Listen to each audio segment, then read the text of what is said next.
തീർച്ചയായും അങ്ങനെ ഒരു വാർത്ത വരുന്നത് ഞാൻ വിചാരിക്കുന്നത് മനുഷ്യസ്നേഹികളായ എല്ലാവരെയും സംബന്ധിച്ചിടത്തോളം ആശ്വാസകരമായ ഒരു വാർത്തയായിരിക്കും.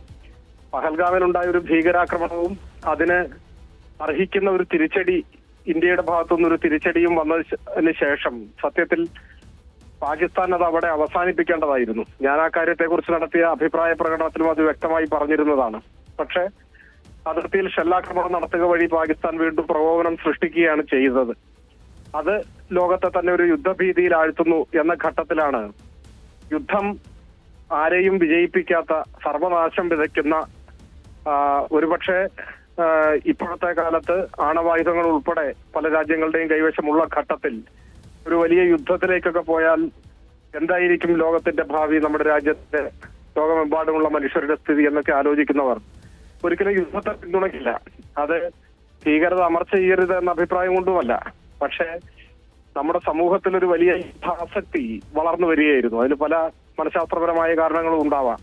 അങ്ങനെ യുദ്ധാസക്തരായ വലിയ ഒരു വിഭാഗം ആളുകൾ കഴിഞ്ഞ 2 ദിവസമായിട്ട് നിരന്തരം തെറി വിളിച്ചുകൊണ്ടിരിക്കുന്ന ഒരാളാണ്.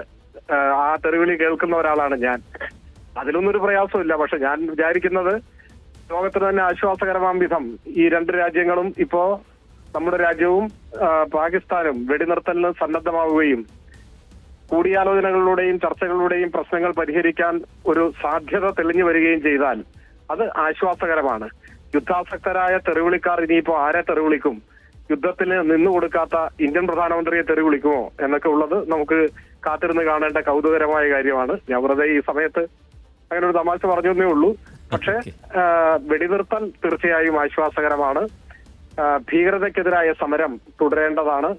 ഇരു രാജ്യങ്ങൾക്കുമിടയിൽ നല്ല അന്തരീക്ഷം നിലനിൽക്കുന്നത് നമ്മുടെ രാജ്യത്തിനും അയൽ രാജ്യത്തിനും അതായിരിക്കും ഗുണം. ആ നിലയിലേക്ക് പോകാൻ കഴിയുന്ന ഒരു സാഹചര്യം ഉണ്ടാവട്ടെ എന്ന് ആശിക്കുന്നു.